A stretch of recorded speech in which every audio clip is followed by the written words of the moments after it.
Asian giants.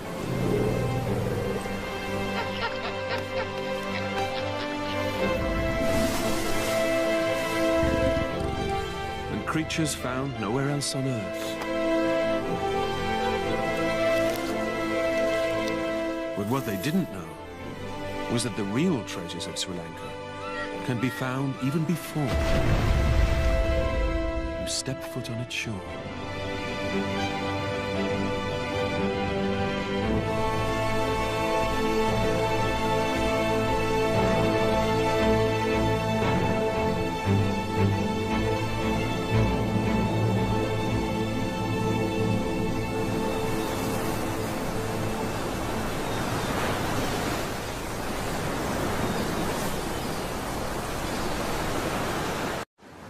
In the Indian Ocean, the island of Sri Lanka stands as a crossroads for all kinds of migrating marine life. Just off the coast is one of the world's biggest gatherings of the largest predator alive.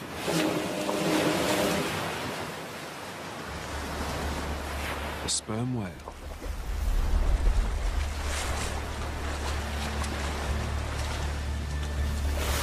Nomads of the sea. They're almost continuously on the move.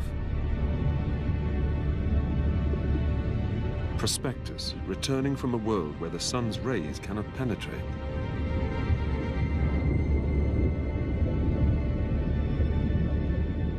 After as long as an hour in the deep, they return to the surface to breathe. Before they dive again, they fertilize the surface. To save energy in the depths, they shut down their non-critical organs, and that includes the ability to defecate. This is one of the only ways that nutrients locked in the world below are returned to life near the top.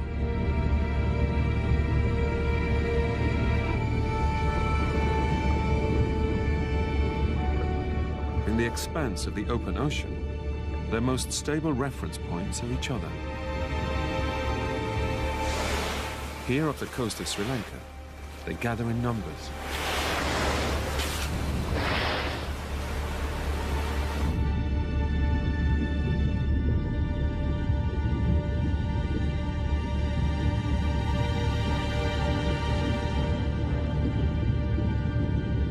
Superpods, some of the largest seen anywhere in the oceans.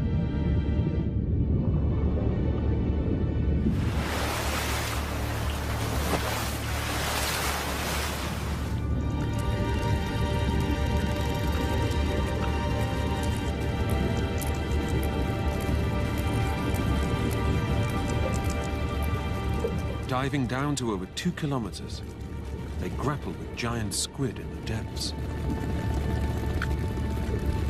These are hungry hunters. Each one of them can eat around a ton of food per day.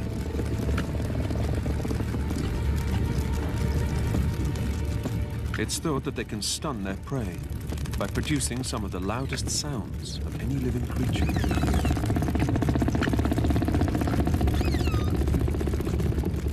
But their life in the world below, where the pressure would crush a human, has never been filmed and remains a mystery.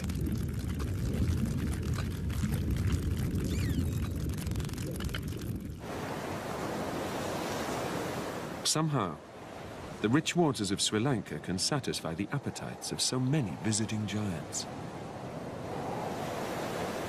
Circling this island is an ocean like no other.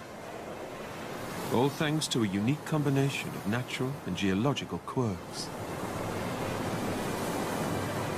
At the tip of India, Sri Lanka is the southernmost point of a huge tapering continental landmass. The island has a mountainous heart, bound by a ring of fertile coastal plains. Rivers litter the land, and together with strange weather patterns, these are the perfect ingredients for an underwater paradise. To the east, west, and south, the ocean stretches unbroken for thousands of miles. It's not just whales. Schools of fish and huge flocks of seabirds cross thousands of miles of ocean to reach these shores.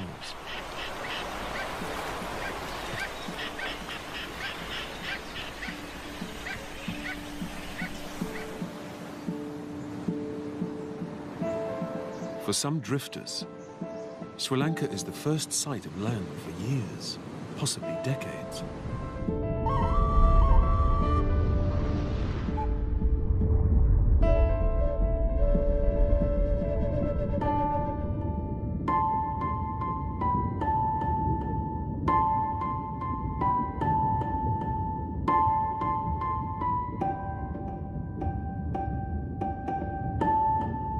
A green turtle. She is one of 5 species of sea turtle that are born on these shores.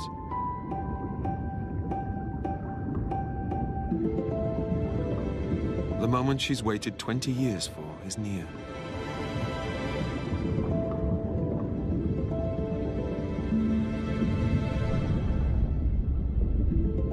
She spent the years riding the currents of the deep ocean.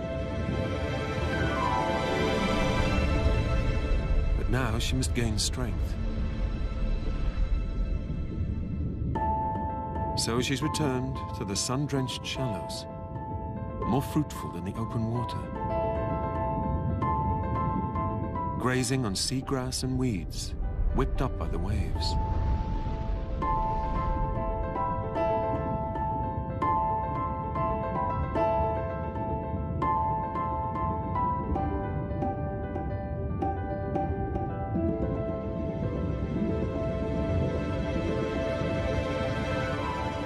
Our science has no idea how, but she knows exactly the beach to which she must return.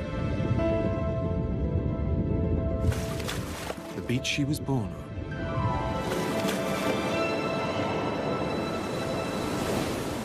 And on which she will lay her eggs.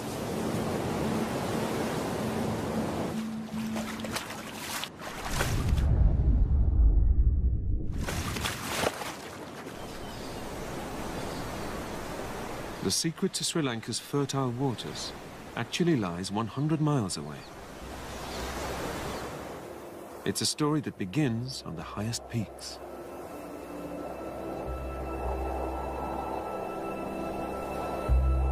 Sri Lanka is a land powered by rain. Warm monsoon winds sweep down from the Bay of Bengal, bringing moisture from far at sea.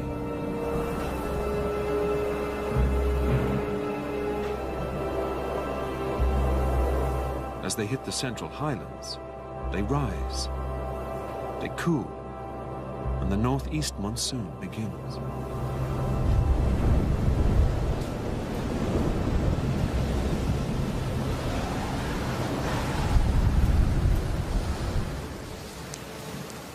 It's weeks since a single drop of rain fell.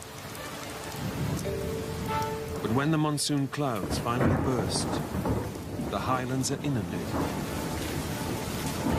Meters of rainfall in just a few months.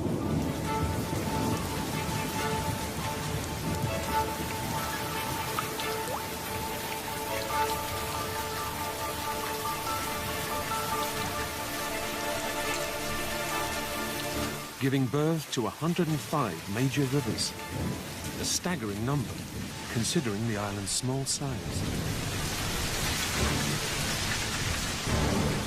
It's these rivers that are key to the rich seas surrounding Sri Lanka.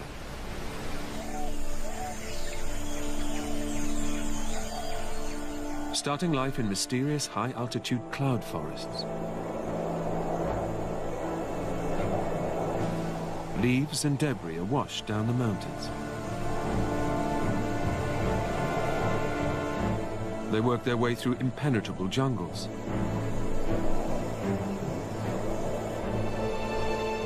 Collecting sediment and nutrients from the earth.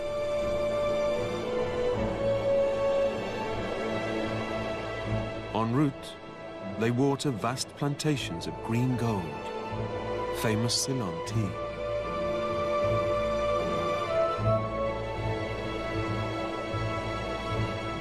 Across the vast plains that circle the island,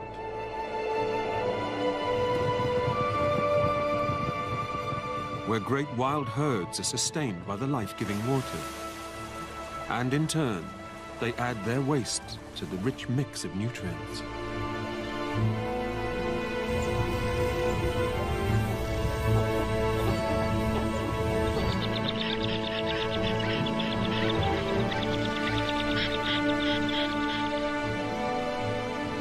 They finally mix with the sea in brackish swamps, the mangroves.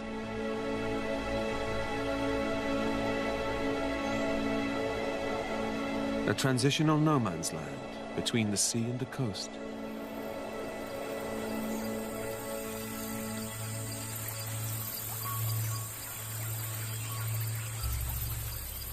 Their leaves have special glands which secrete salt crystals, allowing the trees to cope with the water from the encroaching tides.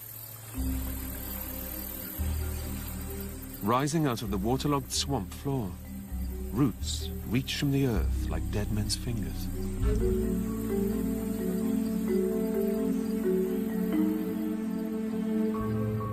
Below the surface, mangroves are vital nurseries for young fish, the roots providing protection from predators.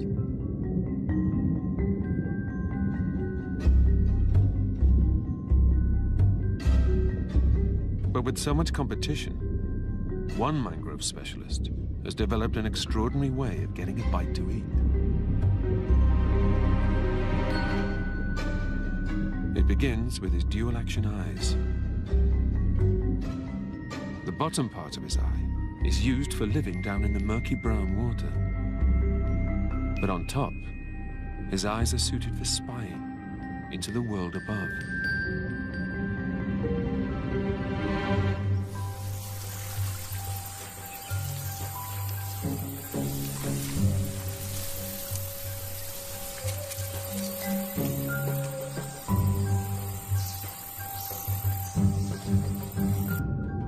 He presses his tongue down against a groove at the bottom of his mouth, forming a gun barrel.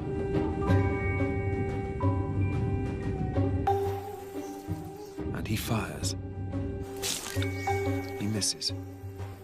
He doubles back and lines up again.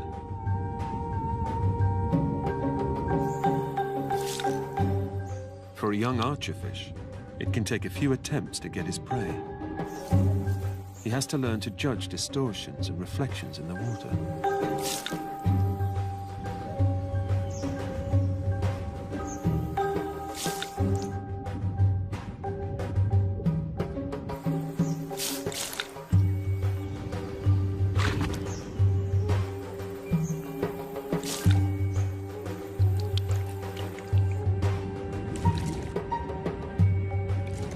Amazingly, the archer can produce a watery arrow that is up to 6 times stronger than his muscle power.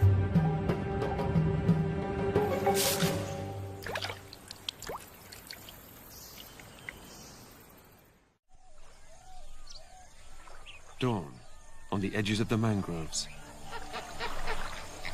The island's most ostentatious seasonal visitor has arrived.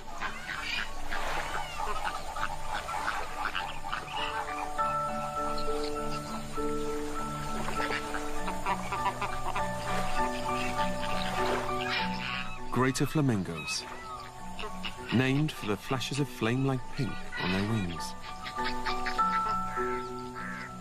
They follow the receding tide further out into the lagoon.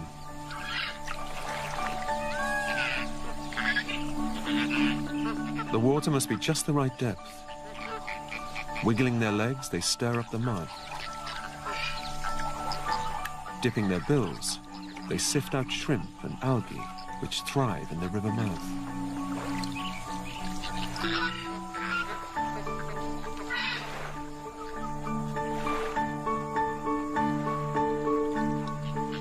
Males squabble and jostle for position in the group. They can grow large on this rich soup, with the biggest males reaching nearly 1.5 meters in height.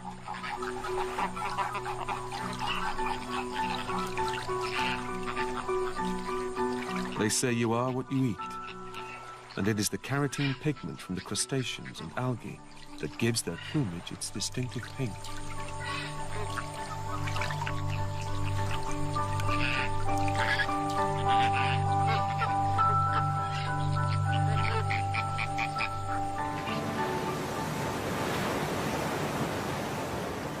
Minerals and organic matter from hundreds of rivers and streams nourish coastal communities. Sri Lanka's high rates of freshwater discharge causes a riot at sea.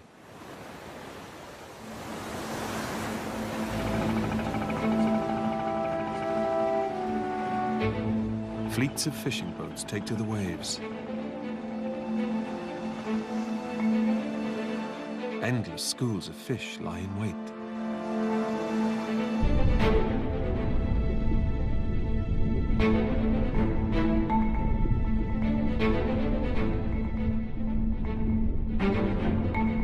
Hunters arrive.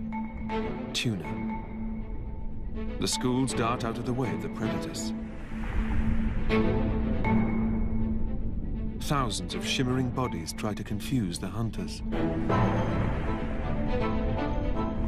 The schools pulse in one coordinated movement.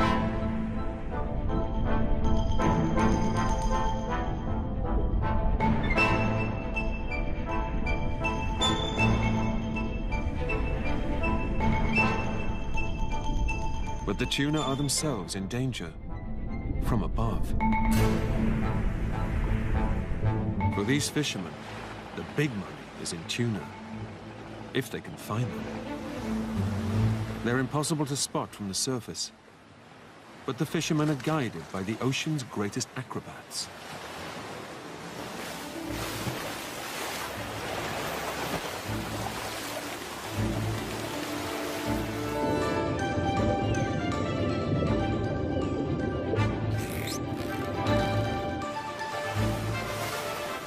Spinner dolphin are often found swimming alongside schools of tuna.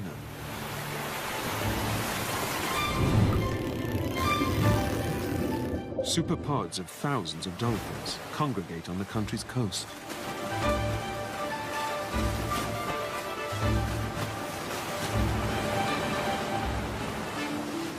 Young calves cling to their mother's sides.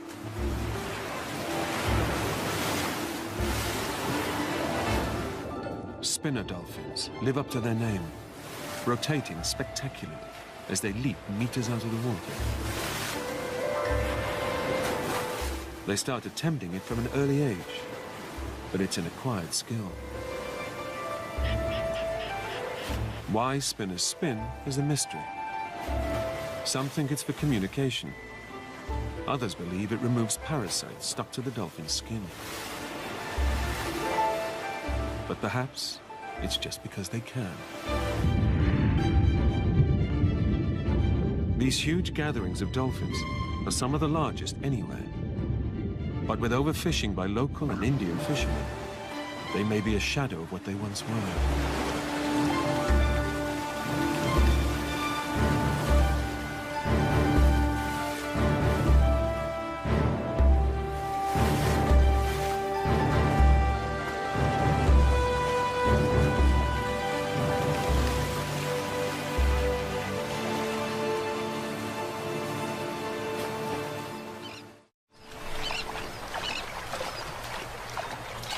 The monsoon rains leave rich pickings in their wake.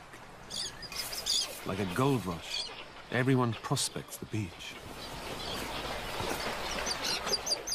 The daily catch brings egrets.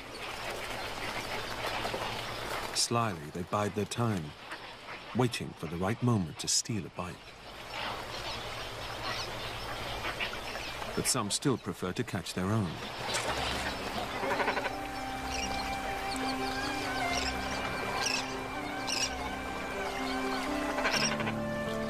In the lagoons, flocks of cormorants dive for fish. Working in small groups, they drive a school together.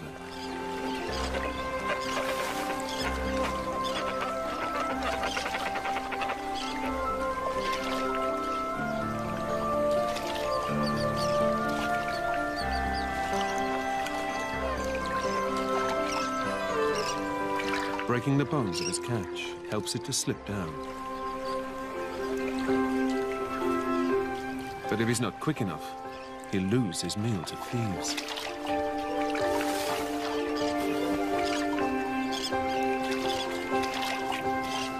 Most water birds have feathers that repel water, but not the cormorant.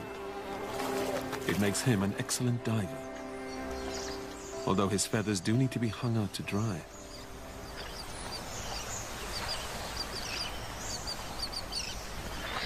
Flocks of cormorants, egrets, and painted storks gather in large, excited breeding colonies.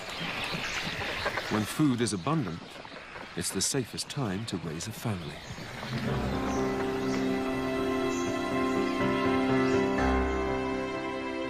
For their neighbor, the white-bellied sea eagle, it's also time to nest.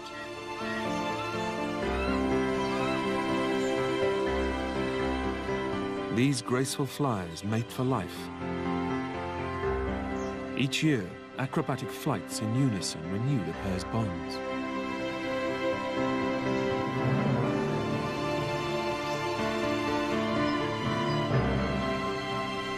These heavy birds are the largest on the island and can reach up to 4.5 kilos.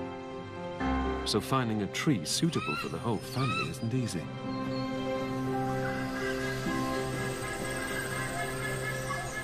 The sacred fig tree, towering above the cultivated land, has been allowed to survive. It makes a perfect roost. They've used the same nest, now a huge pile of sticks, year after year.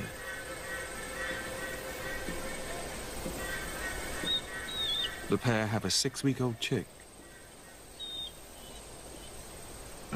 As he's got older, they're leaving longer and longer gaps between bringing him meals, perhaps to entice him into the air.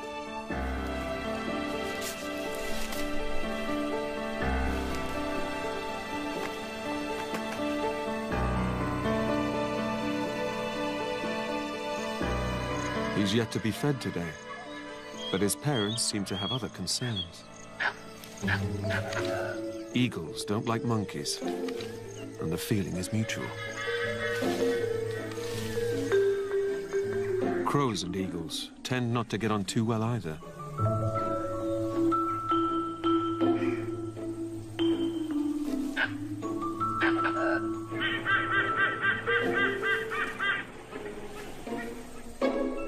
The sacred tree is home to all sorts.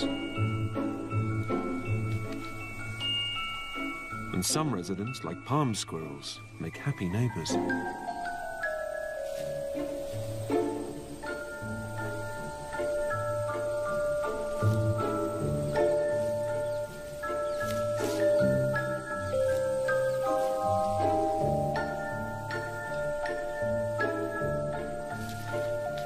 The same can't be said for crows. Crows will mob the eagles relentlessly. They see the predators as a threat. The truth is, the white-bellied sea eagle survives almost entirely on food caught at sea. The white belly of the adults blurs with the bright sky as they descend on their prey. From below, it's rendered invisible.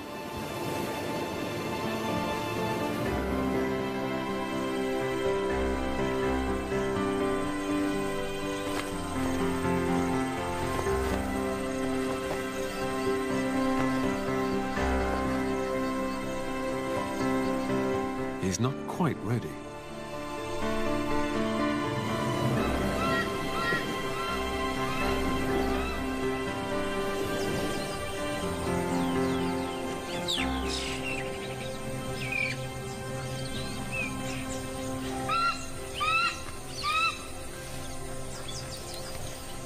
At last, fresh fish.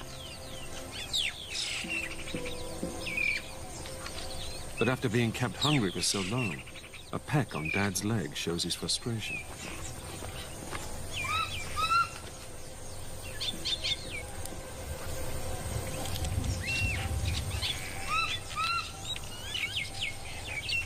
In a few more weeks, he could be fishing for his own dinner.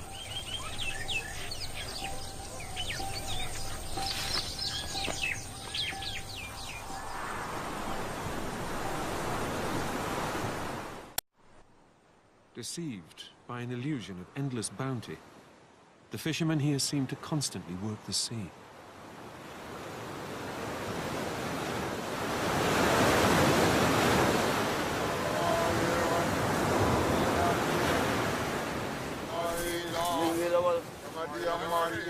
They continue to haul in their nets at night.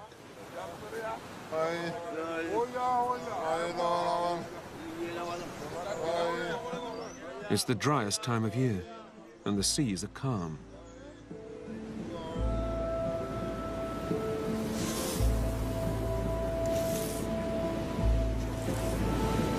Our expectant mother knows her time has come. Hauling herself up beyond the reaches of the waves. On land, her flippers are cumbersome.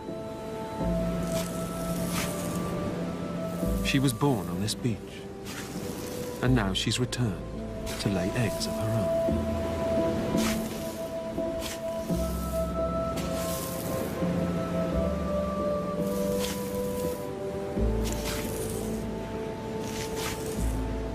Tonight she continues a ritual performed by her ancestors. This scene has played out since prehistory. She carefully buries her clutch. Her eggs must remain dry. They'll remain underneath the sand for 7 weeks.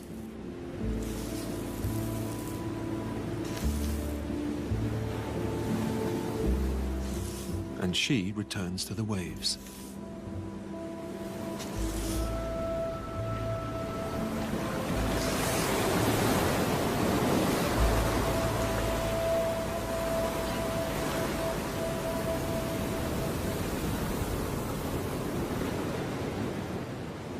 Different species use the same beaches. Life goes full circle within just a few moments. While one species is laying, another is hatching. An eager olive ridley sea turtle is the first of her siblings to break the surface.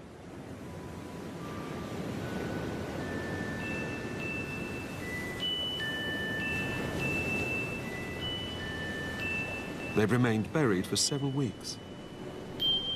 They've waited until the sand cooled, and they knew it was night. Soon she's joined by her brothers and sisters, and the sand is a writhing mass of baby turtles. They know instantly which way to head. Perhaps it's the slope of the sand, or a faint glow of white on breaking waves. But somehow they sense the sea.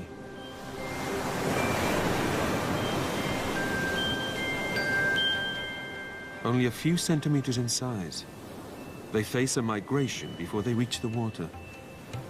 An exhausting start to life.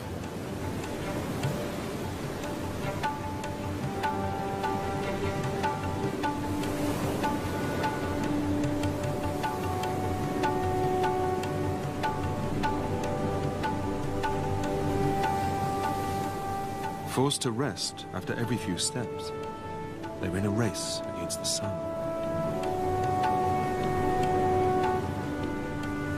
It may be, during her crawl down the beach, the hatchling sets an internal compass, imprinting the location of her home.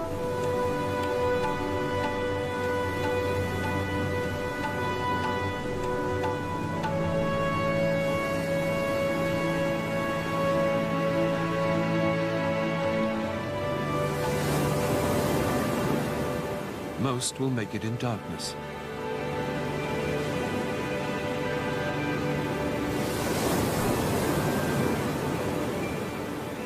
Once there is light in the sky, the predators will wake.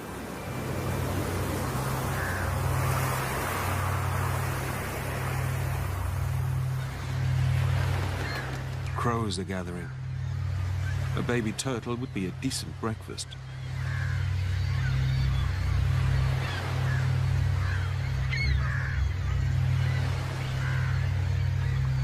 With this species facing a high risk of extinction, every one of this clutch is precious. Scientists estimate, even for those who make it to the waves, just 1 in 1,000 will survive to adulthood. The last straggler, exhausted, must rest before the final push. A fatal pause.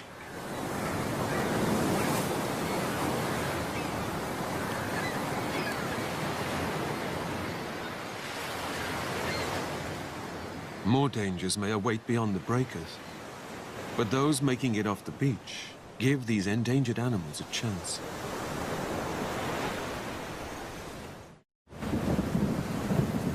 In the southwest of the country, the second monsoon announces its arrival.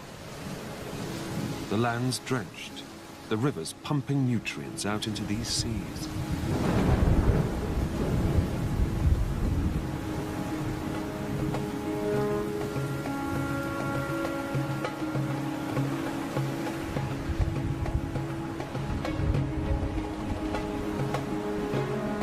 These lands are blessed with two monsoons.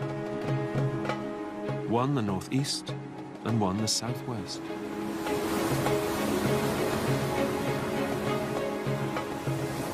Meaning there is always rain somewhere on the island.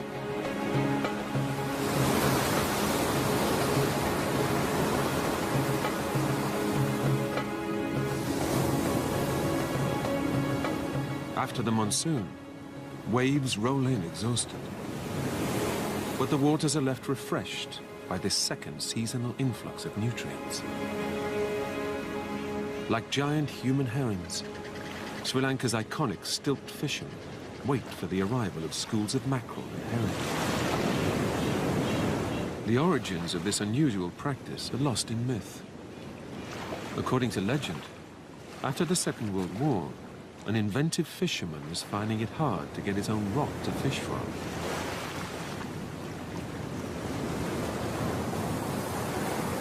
Making use of scrap metal poles left by departing troops, he made his own perfect perch, much to the envy of his competitors.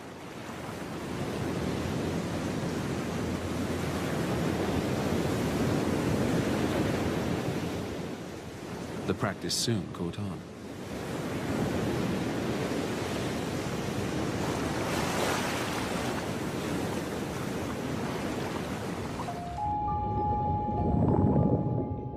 Below the waves, infinite schools of big-mouth mackerel block out the sun. Jaws gaping wide. With one coordinated scoop, they filter plankton from the newly recharged water.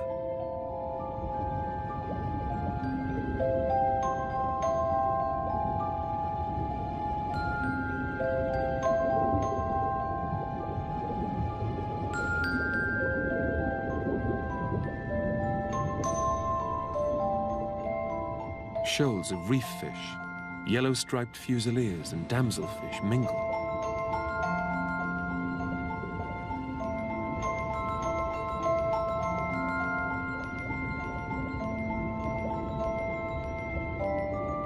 Only this isn't a reef at all. Unnatural angles and perfect circles hint at past lives. Cargo ships, trawlers and World War ships litter the bottom of Sri Lanka's coast. The largest port in Sri Lanka is exposed. Strong seas and monsoon winds make these treacherous waters. But that keeps the currents circulating, and before long, shipwrecks are seized by colonists.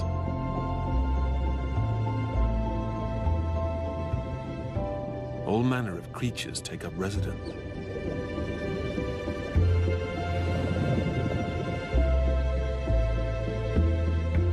The wrecks provide food as well as shelter. Fish feed on algae and weeds growing on the hull.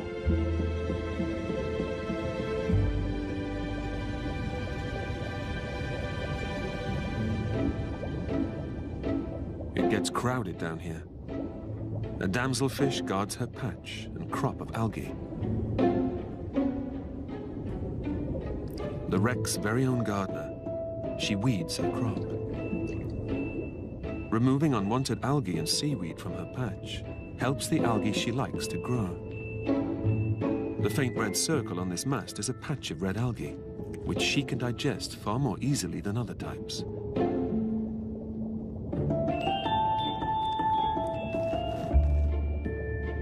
But it's popular with trespassers too.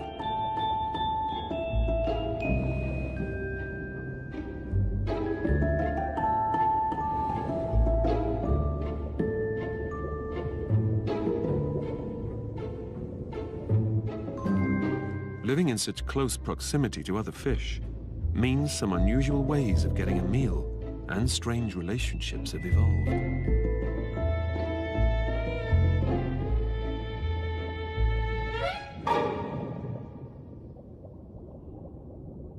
It's not just gardeners. There are cleaners here too. This somewhat frantic, blue-streaked wrasse is advertising for business. By swimming strangely, moving up and down and waggling his tail, he's letting passers-by know that he and his team of females are accepting clients. Yellow-striped fusiliers notice his dance. Small groups break away from the school and stop at the wrasse's cleaning station. Soon, there was a rush on.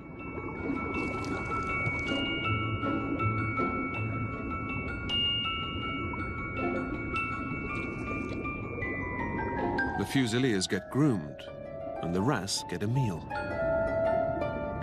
Without this help, it's impossible to remove parasites or dead tissue.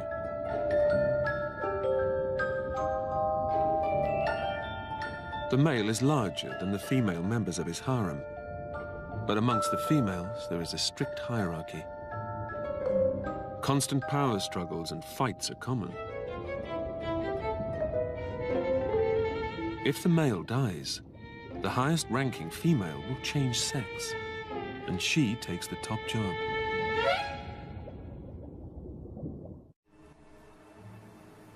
That new life so quickly colonizes the wrecks is testament to the richness of Sri Lanka's coastal shallows. When combined with a geological quirk, this richness creates a unique coast, possibly unlike anywhere else in the world. The continental shelf is particularly narrow, and along some stretches, the deep ocean pinches in extremely close to the shore. The presence of deep water so close to land gives access to a true ocean giant.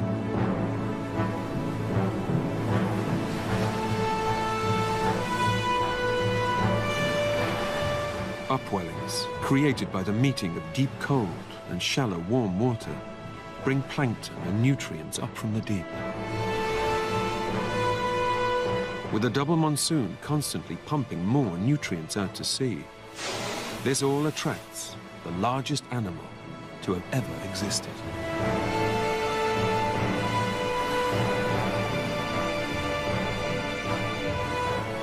This is one of the only places on Earth where blue whales can be found so close to shore all year round.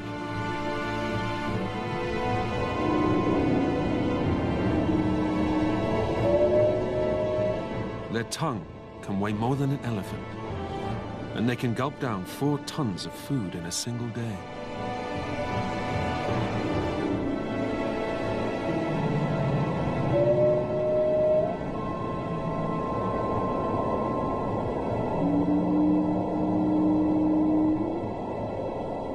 Huge, 25-meter-long, mysterious creatures, normally found voyaging the world's oceans. Emerging from the waves, they bring hitchhiking whale suppers to the surface. But these giants will not be going far. They seem to like Sri Lanka.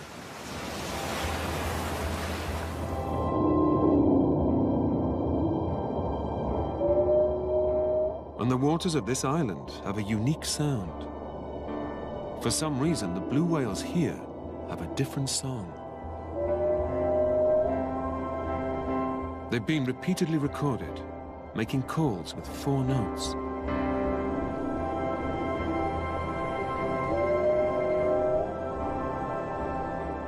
This may be one of the few places on Earth they've made a permanent home, a tribute to the richness of these waters.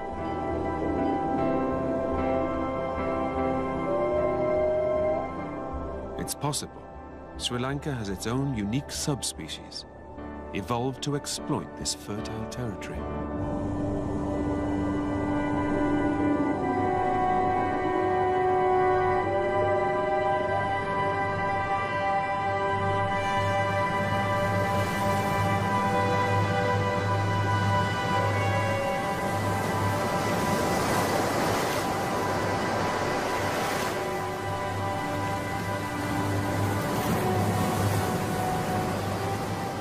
The existence of Sri Lanka's population of the most mighty of marine mammals has only been studied by scientists in the last couple of decades. The locals, of course, knew of the giants in their waters. Some even believe the local Buddhist faith is what protected them and much of Sri Lanka's wildlife. But why they are here is only just starting to be understood.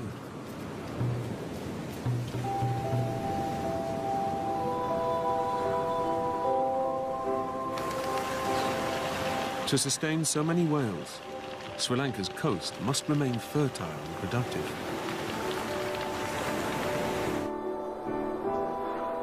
Yet the fate of this sea is tied to the land and the rivers that feed it.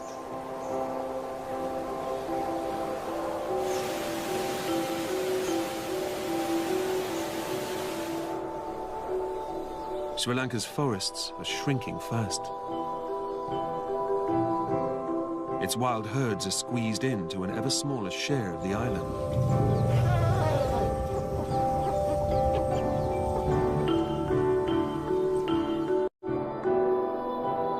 But ancient Sri Lanka sculpted this land in a way that benefited nature. Can modern Sri Lanka learn to do the same?